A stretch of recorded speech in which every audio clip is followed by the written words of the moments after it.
오늘 말씀의 제목은 성령의 사람과 육신에 속한 자입니다. 성령의 사람과 육신에 속한 자.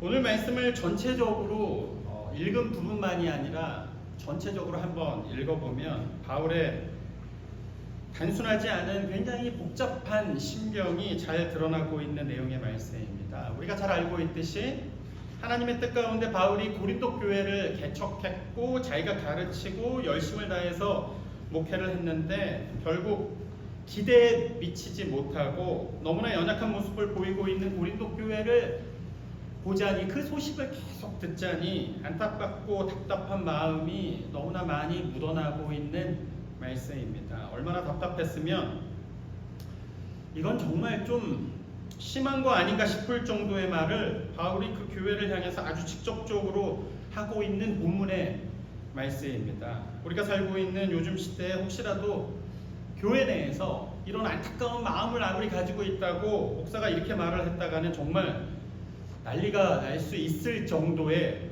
굉장히 직접적인 말씀인 것 같습니다. 누가 봐도 신앙이 정말 엉망인 사람이 있는데 아무리 그렇다고 하더라도 이렇게 말할 수 없지 않습니까? 오늘 본문 1절의 말씀을 직접적인 표현으로 요즘 말로 좀 편하게 풀어보자면 이런 내용입니다. 끊임없이 기다리고 기다렸지만 도저히 너희들을 봐줄 수가 없어서 너무나 수준이 낮기 때문에 신령한 사람처럼 성령의 사람으로 대할 수도 없고 그저 애 취급을 할 수밖에 없습니다. 이런 바울의 마음입니다. 아니 얼마나 답답했으면 하나님의 마음을 선포하고 성령의 능력으로 날마다 하나님의 뜻에 따라 순종하며 살아가는 바울이 이렇게 말을 할 수밖에 없었을까. 그 정도로 고린도 교회는 문제가 좀 심각한 교회였습니다. 근데 그럼 뭐가 그렇게 심각했던 것일까? 오늘 본문을 통해 드러나는 바울의 가장 큰 고민이 뭐였을까? 한마디로 말하자면 이 사람들이 분명 교회이고 하나님의 백성이고 이제는 그리스도인이 되었는데 시간이 흐르고 지나지만 하나님을 알지 못하는 세상과 하나도 다르지 않다는 것이었습니다. 오늘 본문에 나오는 단어들의 이미지가 그렇듯이 아기가 태어났다면 당연히 건강하게 자라야 하지 않습니까? 처음에는 젖을 먹고 부드러운 음식을 먹지만 결국에는 계속해서 성장해서 단단한 음식을 먹을 수 있도록 자라나야 하는데 전혀 성장하고 있지 않다는 사실을 이야기하고 있습니다. 그렇게 달라지지도 않고 하나도 성장하지 않는다면 그럼 도대체 어떤 기준으로 뭘 보고 너희가 하나님의 백성이고 또 너희가 어떤 모습을 보고 그리스도의 사람이라고 여길 수 있겠냐는 아주 본질적이면서도 아주 기본적인 정체성에 관한 문제에 대해서 다루고 있는 중요한 말씀입니다. 때로는 우리가 신앙생활을 하면서 고민을 하기도 하고 신앙적으로 멈추는 것 같은 시간을 보낼 수도 있습니다. 너무나 당연합니다. 근데 그런 시간을 나름대로 극복하고 나름 하나님의 은혜를 경험했는데 돌아보면 그대로입니다. 성경은 늘 우리에게 끊임없이 자라야 한다고 성장해야 한다고 말씀하시는데 결국 성장이 아니라 쳇바퀴를 돌듯이 늘 제자리에 있는 모습일 수도 있습니다. 때로는 시험에 들기도 하고 또 시험을 이기기도 하는 것 같은데 돌아보면 제자리입니다.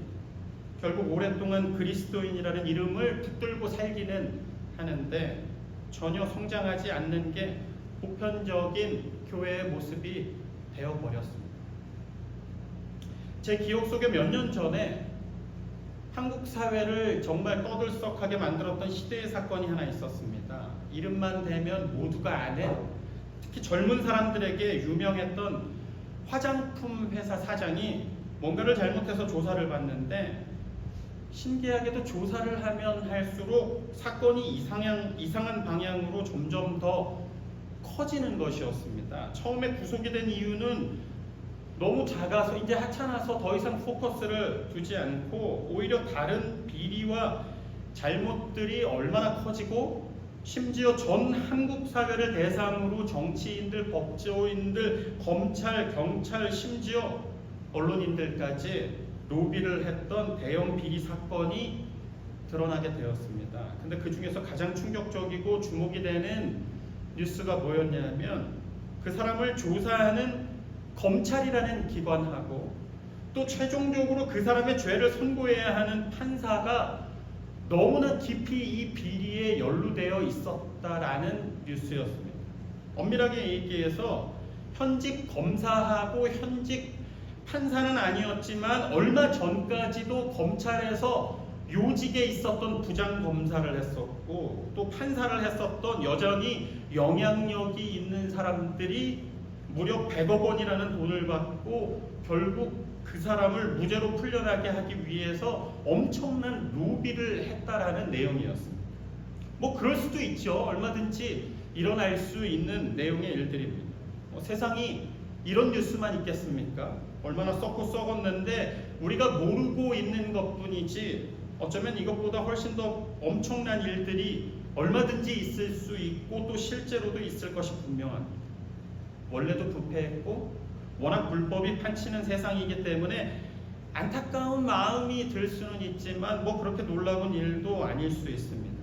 근데 여기서 특별히 우리에게 하나님의 백성된 우리에게 주목이 되는 사실이 뭐냐 하면 그 화장품 회사 사장에게 100억 원이라는 엄청난 돈을 받고 거짓으로 무죄를 얻기 위해서 로비를 했던 전직 부장검사나 판사가 유명한 교회의 신실한 장로였다라는 사실이었습니다.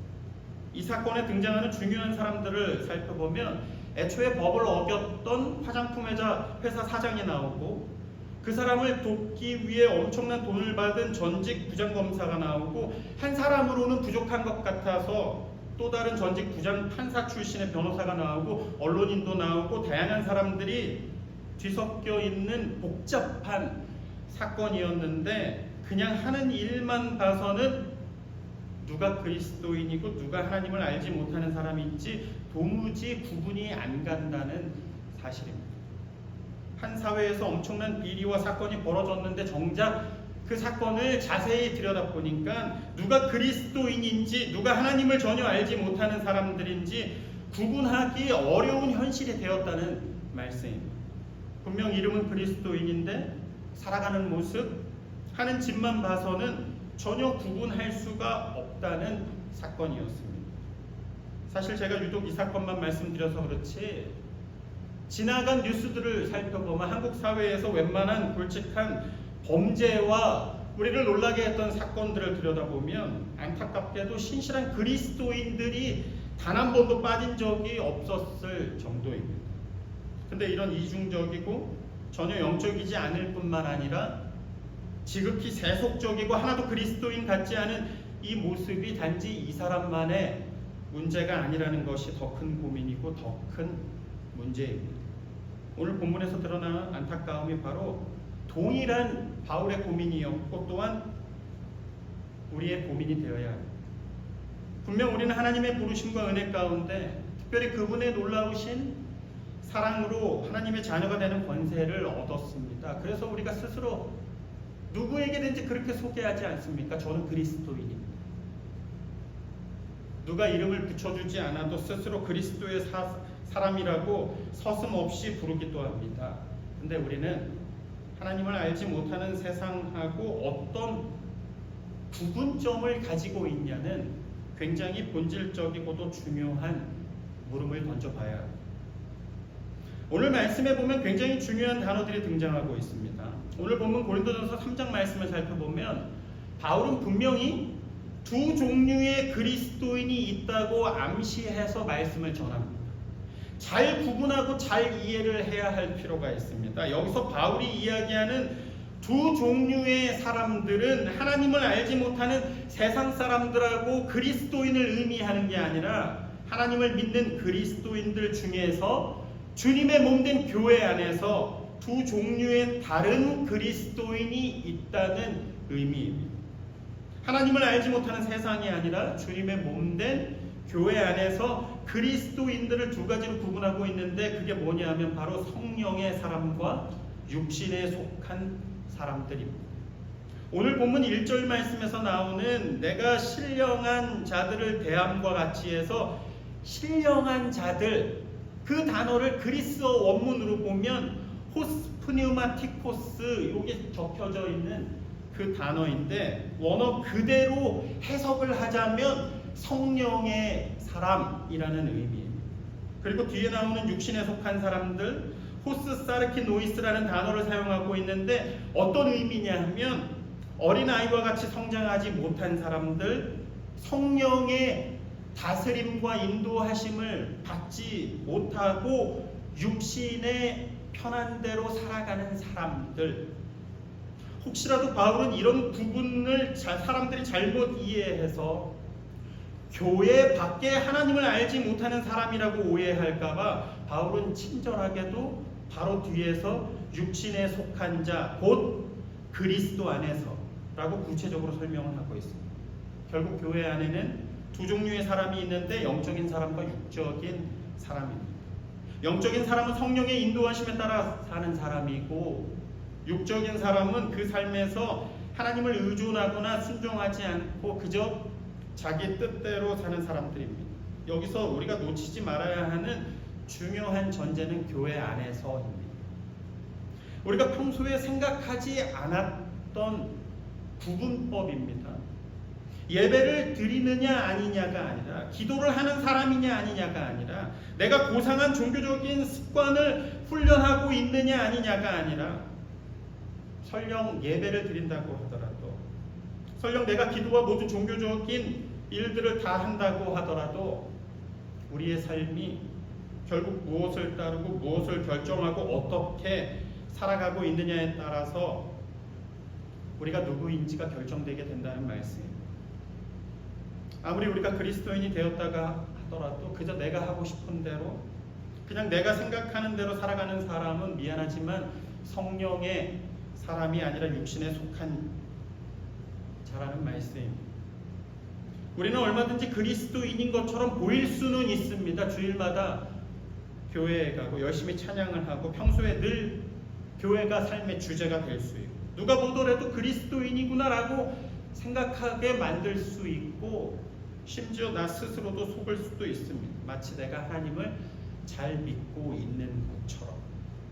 근데 아무리 내가 그리스도인인 것처럼 보인다고 하더라도 결국 내 마음대로 살아가고 있다면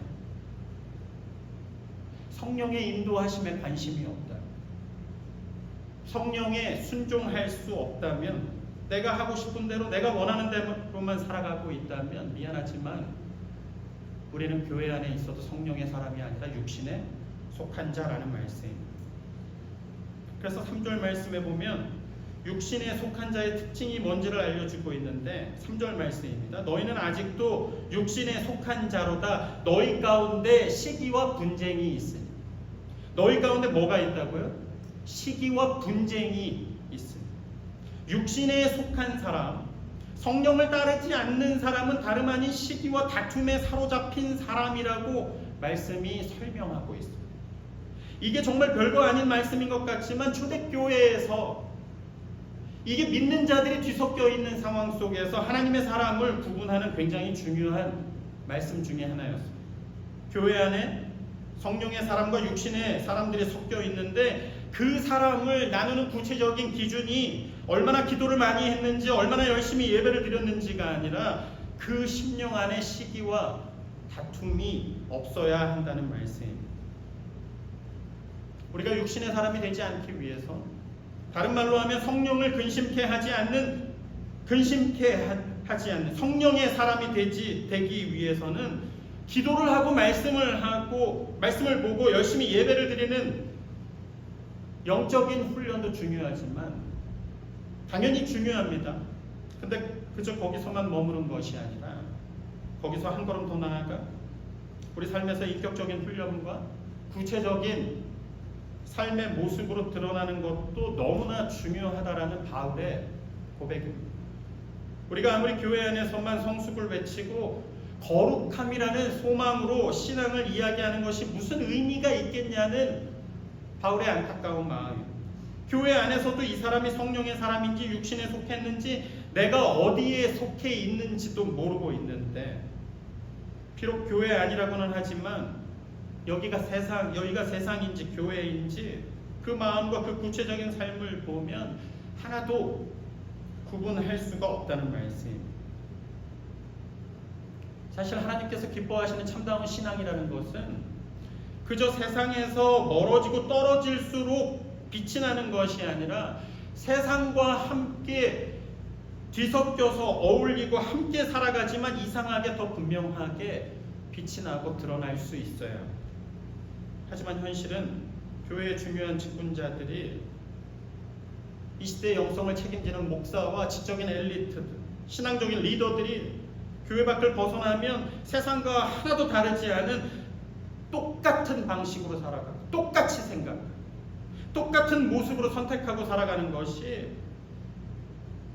하나도 하나님께서 기뻐하시지 않는 성령의 사람이 될 수 없고 그저 육신에 속한 자라는 말씀의 설명입니다. 우리가 오늘 읽지는 않았지만 오늘 본문 뒤에서 구체적으로 계속해서 다루고 있는 교회 안에서 파가 나눠지고 서로 다투고 언쟁하는 모습을 보면 하나님을 믿지 않는 세상과 하나도 다를 것이 없다라는 바울의 한탄이었습니다. 근데 왜 말씀은 성령의 사람과 육신에 속한 사람을 나누는 기준으로 다툼과 시기, 분쟁과 이기심을 얘기하고 있는지 아십니까? 그건 하나님께서 존재하시는 방식과 전혀 맞을 수 있는 감정이 하나도 아니기 때문입니다. 하나님은 그런 방식으로 존재하실 수가 절대로 없는 분들입니다. 하나님이십니다. 요한복음 17장 말씀에 보면 유명한 예수님의 기도가 나오는데 이 땅에서의 사역을 거의 다 마무리하시고 이제 십자가의 사명을 앞에 두고서 예수님께서는 하나님께 깊은 기도를 드리고 있었습니다. 근데 그 기도에서 계속해서 반복해서 나오는 핵심이 뭐냐 하면 바로 이 말씀입니다. 우리와 같이 그들도 하나가 되게 하옵소서. 우리와 같이 그들도 하나가 되게 하옵소서. 이 주님의 기도에서 무엇보다 우리가 집중해야 하는 가장 중요한 단어가 뭐냐 하면 우리와 같이라는 말씀입니다. 우리와 같이 그들도 하나가 되게 하옵소서. 분명 주님께서는 우리가 하나님의 자녀가 되었다면 이 교회가 궁극적으로 하나가 되어야 한다고 기도하셨는데 그 모델이 뭐냐 하면 바로 우리와 같이라는 말씀입니다. 어려운 용어로 삼위일체라고 합니다. 우리가 삼위일체 하나님에 대해서 온전하게 이해하는 것 자체가 불가능할 정도로 만만치 않은 어려운 주제입니다. 한 분의 하나님이신데 또 그 한 분이 세 분의 하나님 되시고 세 분의 하나님 계신데 동일한 본질을 가지고 계신 한 분의 하나님 되신다. 어느 누구도 열등하지 않으시고 동등하시고 한 분이 완벽하시고 완전히 같으신 하나님이시라는 우리가 이해하기 어려운 진짜 말도 안 되는 이야기처럼 들리기도 합니다. 우리 인간의 사고 체계와 논리로는 정말로 이해하기 어려운 부분이 확실합니다. 근데 다른 건 몰라도 우리가 삼위일체 하나님에 대해서 모든 것을 다 알기는 당연히 어렵다고 하더라도 그 세 분의 하나님께서는 무엇을 가장 중요한 것으로 여기시고 그래서 세 분의 하나님께서 서로를 향하여 함께하기 위해서 가장 중요한 핵심으로 삼고 있는 게 뭐냐 하면 다른 게 아니라 제일 중요한 게 바로 사랑입니다. 성부 하나님, 성자 하나님, 성령 하나님이 함께 서로 살아가시고 존재하시는 원리가 뭐냐 하면 서로 사랑하는 것입니다. 아버지 하나님은 영원 전부터 아들을 사랑하셨습니다. 하나님의 영으로 사랑하셨습니다. 아들도 역시 그런 하나님 아버지를 사랑하셨습니다. 그게 어떤 출발점이 되는 시점이 있는 게 아니고 애초에 처음부터 세 분의 하나님은 그렇게 계속 계셨습니다. 그게 중요합니다. 이걸 이해하는 게 쉽지 않습니다. 하나님을 온전하게 이해하는 게 가능하지도 않습니다. 어쨌든 다른 건 다 이해하지 못한다고 하더라도 가장 중요한 것, 우리가 반드시 기억해야 하는 것은 삼위일체의 하나님께서는 서로를 사랑하시고 그 사랑을 중심으로 소통하시고 존재하신다는 굉장히 중요한 사실을 우리가 기억해야 합니다. 그래서 그 원리를 정확하게 이해했던 사도 요한이 요한일서 4장 7절 8절 말씀에서 우리에게 이렇게 선포합니다. 사랑하는 자들아, 우리가 서로 사랑하지. 사랑은 하나님께 속한 것이니 사랑하는 자마다 하나님으로부터 나서 하나님을 알고, 사랑하지 아니하는 자는 하나님을 알지 못하노니 이는 하나님은 사랑이심이라. 하나님은 사랑이시니, 이 말씀이 우리에게 주시는 메시지는 하나님이 사랑이 많으신 분이시라는 그런 의미가 아닙니다. 그저 하나님이 가지고 계신 특징이 많이 있지만 그 중에 하나가 사랑이라는 메시지가 아니라 하나님 자체가 사랑이시고, 세 분의 하나님께서 영원 전부터 존재하시고 함께 하시는 방식 자체가 가장 중요한 게 뭐냐 하면 바로 사랑이라는 말씀입니다. 우리가 분명히 이 말씀을 이해하고 가슴에 품고 있다면, 우리도 역시 하나님의 자녀가 되었다면 지극히 그 모습대로 주님이 기도하셨고 소망하셨던 대로 우리와 같이 살아가고 우리와 같은 모습으로 서로를 사랑해야 한다는 말씀입니다. 무릇 하나님의 영으로 인도함을 받는 사람, 성령으로 인도하심을 받는 사람을 뭐라고 얘기하냐면 곧 하나님의 자녀라, 이렇게 얘기했다고 합니다. 너희는 다시 무서워하는 종의 영을 받지 아니하고 양자의 영을 받았으므로 우리가 아바 아버지라고 부르짖느니. 무슨 말이냐 하면 성부와 성자와 성령의 하나님께서 함께 하시는 방식이 뭐라고 했습니까? 가장 중요하게 사랑이라고 말씀드렸습니다. 따라서 하나님의 자녀된 우리도 역시 그 사랑의 교제와 나눔에 참여하게 된다는 말씀입니다. 우리가 진짜 하나님의 자녀가 되었다. 결국 다시 고린도전서로 돌아가서, 그러니까 이런 사랑이 아닌 하나님과 상관없는 시기와 분쟁과 질투와 다툼이 있는 자들은, 사랑이 없는 자들은 당연히 성령의 사람이 아니라 육신에 속한 자들이라는 말씀입니다. 그 조건이 뭐라고 하더라도 우리가 성령의 사람이라면 우리에게 가장 중요한 기준은 바로 다른 무엇보다 사랑이 되어야 한다는 말씀이에요. 하나님 앞에서 우리의 모든 삶을 다해 사랑보다 더 가치 있고 더 중요한 기준은 없어야 한다는 말씀입니다. 오직 사랑이 우리 삶의 가장 중요한 기준이 되어서 우리 삶이 성령에 속한 자의 삶을 사는 것은 물론이고, 삼위일체 하나님과의 깊은 교제와 사귐에 오늘도 우리가 참여하고 기뻐하며 살아갈 수 있는 거룩한 은혜의 백성의 삶이 될 수 있기를 주님의 이름으로 간절히 축원합니다.